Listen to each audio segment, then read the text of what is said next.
Hey, my name is Fabian Dolan. This is how I got good at guitar. I help intermediates become advanced without having to pay for a university degree. So, if you want to stop annoying your neighbors with your guitar playing and start making them give you compliments, check the link below in the description. Also, message me on Instagram if you have any questions. So, I help intermediates become advanced. Just want to quickly start off by showing you my journey, who I used to be as an intermediate. So this was me right here. I had no clue what I was doing, and frankly I think this didn't sound very good. You can see I wasn't very proud of my playing as well. I can't really look around. And then I managed to advance and become a pretty good guitarist who was able to improvise and create and generate my own ideas on the fly. Let's listen to an example of that.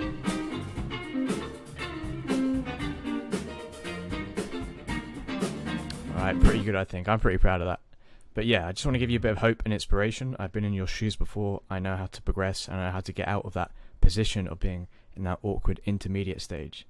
And again, you don't need to get a degree and go to university like I did.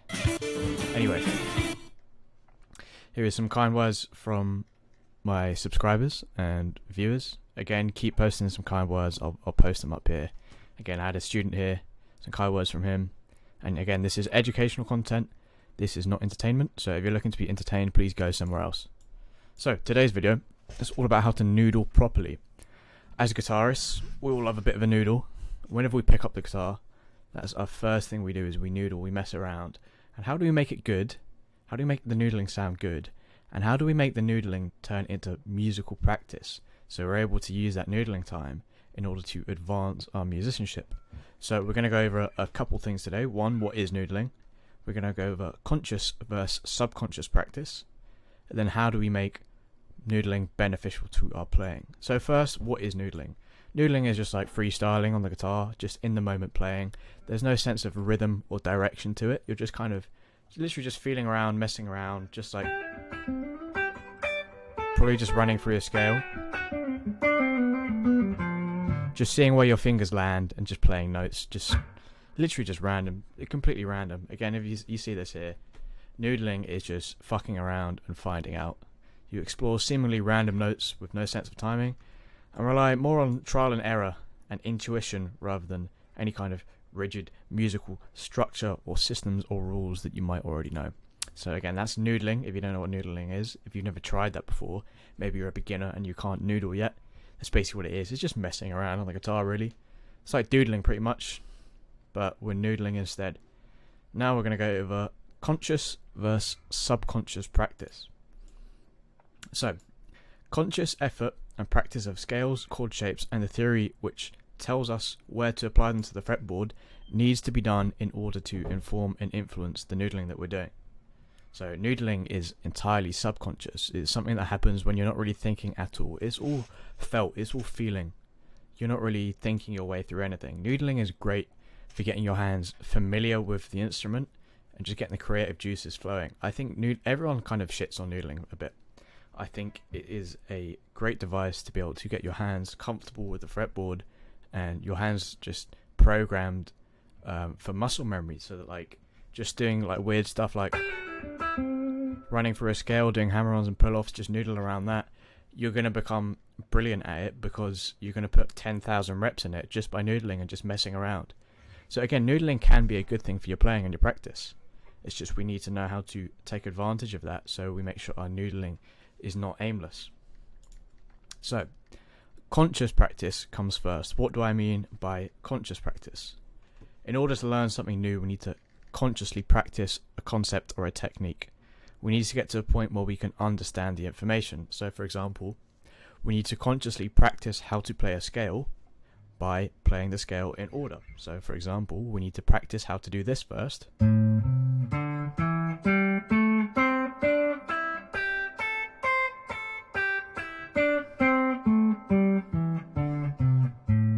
That's conscious practice. That's getting our fingers conscious and aware of where they need to go.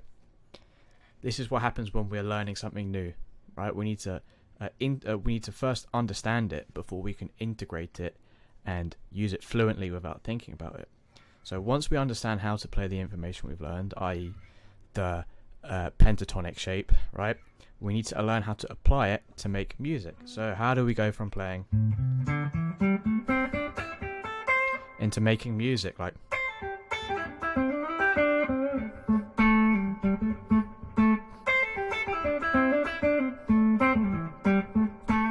again, that's just like a bit of noodling again, but you can hear it's already a lot more musical.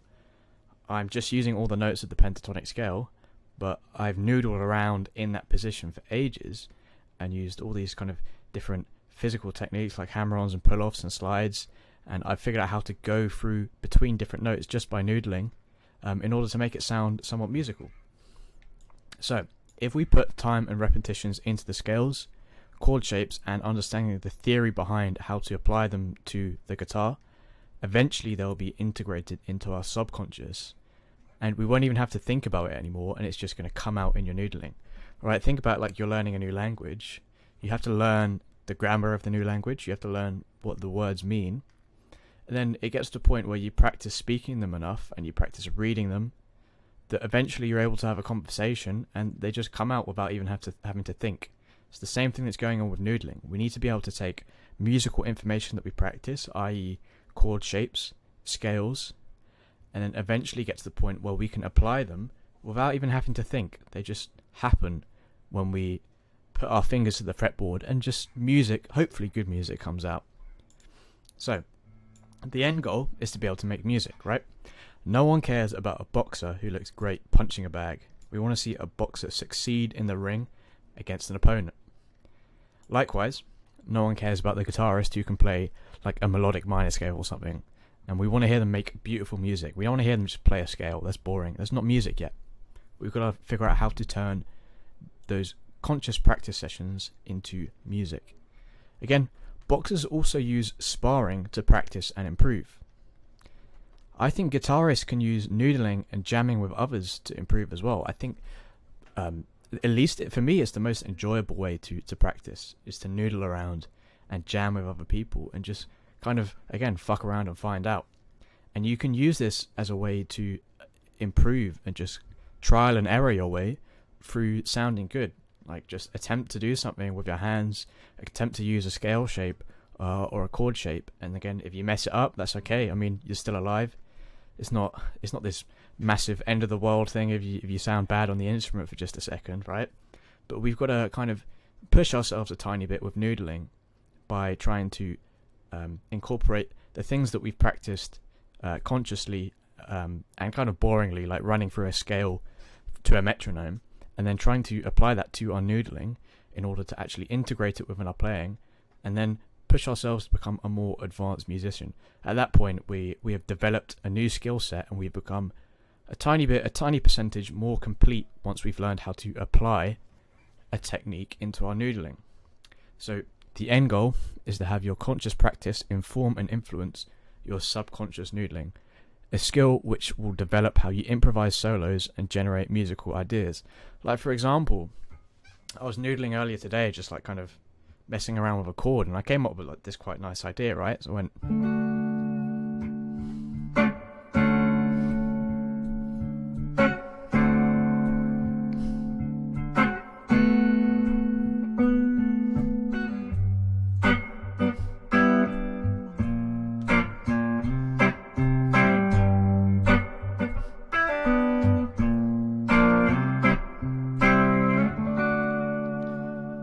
I was just kind of noodling and messing around with chords, walking a melody note down as I'm playing the same chord, and then just finding other chords to fit around it. I was literally just fucking around and finding out. And the more that you do this, the more that you practice this, the better you're going to become at creating your own musical ideas that you could use to create your own songs, for example. And the better you're going to be at improvising solos on the spot. I think the most fun part about playing the guitar for me is to be able to just someone give me a load of chords with a good rhythm section, and I can just play forever pretty much. I can improvise until time ends, because I've just done so much noodling that the ideas just don't stop coming. I've practiced the art of generating ideas on the fly, which comes from noodling.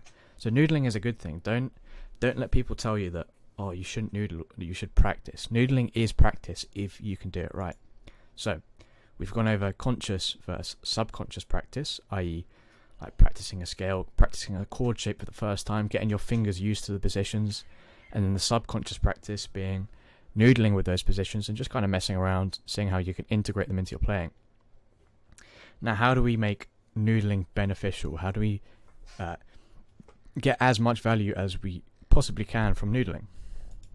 So there are two aspects that we need to make sure we have covered when we noodle, in order to make sure that we're not wasting time and, like, again, using the guitar to annoy our neighbors. We want to sound good. We want to make good music, right? We want to be good musicians. We want to become advanced guitarists. So we need to have the conscious practice covered first, i.e. learning new scales, learning new chord shapes, learning the theory on how to apply them everywhere on the neck, and then learning the theory behind how to fit scales over the top of chords and stuff like that. Again, we need to consciously practice that and learn those new things first. Otherwise, we have no material to noodle with, right? You've got to have some kind of substance in order to subconsciously practice. And the substance comes from the things that we are practicing consciously, right?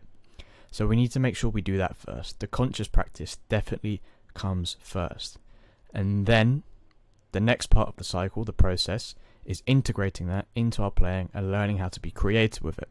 I think a lot of people just stop at this conscious stage, and they don't try and fuck around and find out with the new ideas that they've just learnt, right? And then they never actually use them, and they never become good musicians. So this is something that we need to do with our noodling to make sure that we're not wasting our time on our instrument and sounding terrible and like annoying the neighborhood, right? Another really important detail of noodling, we have to play in time, okay? This doesn't have to be perfectly on the dot to a metronome, but when you noodle, I want to make sure that you tap your foot. You keep a rhythm going. Like when I played that example there, right?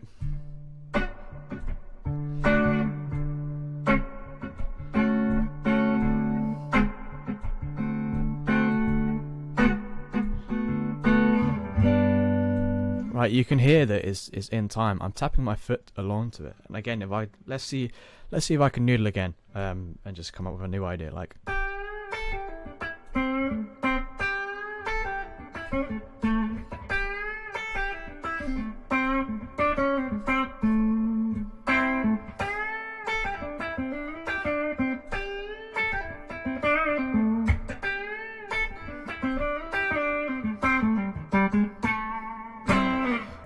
I'm tapping my foot along to that. It's somewhat in time.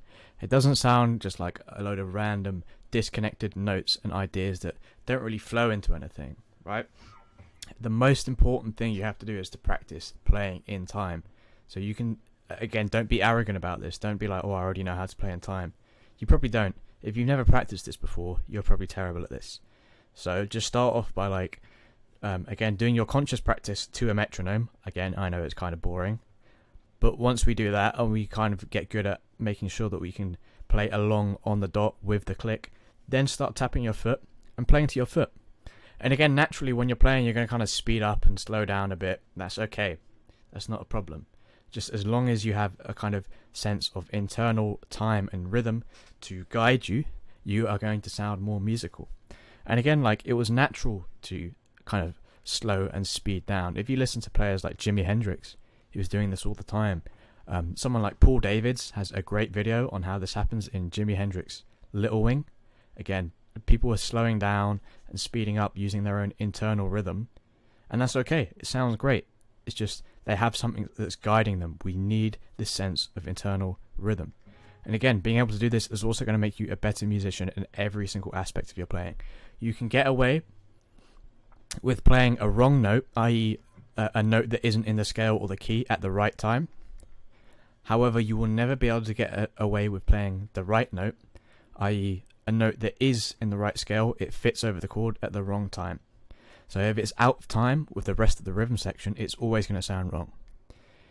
If it's in time, in the wrong key, you can kind of get away with it. It can kind of sound good. So again, playing in time is a very important aspect.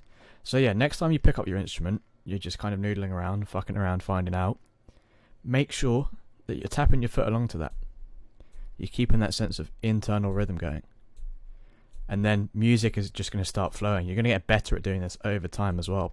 Just get into the habit of every time you pick up the instrument, every time you try and play something, tap your foot along and create the rhythm yourself. So, we've gone over what is noodling, conscious versus subconscious practice, and how do we make noodling beneficial to our playing. Again, don't let people tell you that, oh, noodling's bad, you're wasting your time. No, you can become a brilliant player just by noodling. I think it's a brilliant way to get your hands and muscle memories just attuned to the guitar to the point where you're not even thinking about what you have to do anymore. It's just the instrument becomes completely second nature to you. And then that's how you put those 10,000 hours in and just become a complete master of the instrument. I think noodling has been extremely beneficial to me. I would never knock it, right? So again, this has been how I got good at guitar. Again, the goal of this channel was to be able to help people go from intermediate to advanced, again, without having to pay for a university degree like I did. Again, if you want to progress faster in one month, more than you've been progressing and practicing this past year, check the link below in the description. I know how painful it is to be playing and practicing and just things aren't coming together, and it feels like you're just wasting your time. So if that sounds like you, check the link in the description. Again, respect for making it to the end. Well done. And subscribe for more high quality guides. And yeah, follow me on Instagram. You get to ask me questions there and stuff like that. Sweet. Take care.